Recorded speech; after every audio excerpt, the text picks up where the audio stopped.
Praise the Lord, a blessed day to everyone. I'm Ronald Olorio, your devotional sharer for today. By the way, allow me to encourage us with the simple devotion of mine that is taken from the Word of God. Now, sino po ba sa atin ngayon nakakapanood ng TV? Nakikinig ng radio? Even, I believe, nagpi-Facebook po tayo ngayon. Now, using all these things, alam po ba natin that God allows His will, His plan, not only sa ating buhay, even ang kanyang plano sa buong mundo na maihayag. Now, because of these things, we are not justified. Hindi po tayo excuse if we fail to respond the seriousness of God's call.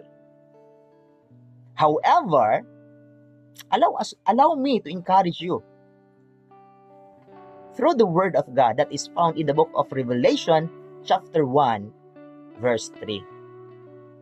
The Word of the Lord said, "Blessed is he who reads and those who hear the words of this prophecy, and keep those things which are written in it, for the time is near."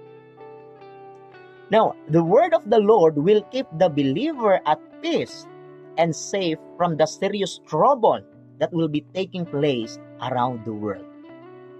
Since the time of this world is ending, and God is determined to punish the wicked because of their unrighteous deeds and continue disobedience towards Him.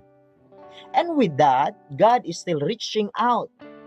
He uses His faithful ministers to proclaim His word and to tell these things in advance to prepare and make God's people right before Him, for He is the divine instructor.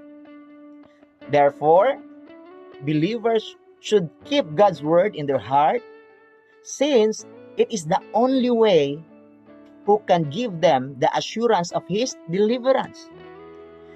When God is going to shake not only the heavens, but even the earth, yet we, the saints, will not be shaken by what the people in this world feared most, even forsaken to experience the unimaginable horrors and that the non-believers together with the compromisers would experience. But again, since God is the divine instructor, the Bible said, "Blessed is he who are those who read, who hear, and keep God's word." Amen. Praise the Lord. Allow me to pray. Father God in heaven, in the name of Jesus Christ, Lord, we praise and thank you. We know, Father God, that you are the divine instructor. Continue, Father God, to instruct us through your word. Not only me, even those people, O Lord, na nakakapakinig ng iyong salita. Pagpalain niyo po, Lord, ang bawat isa. This we ask and pray in Jesus' name. Amen.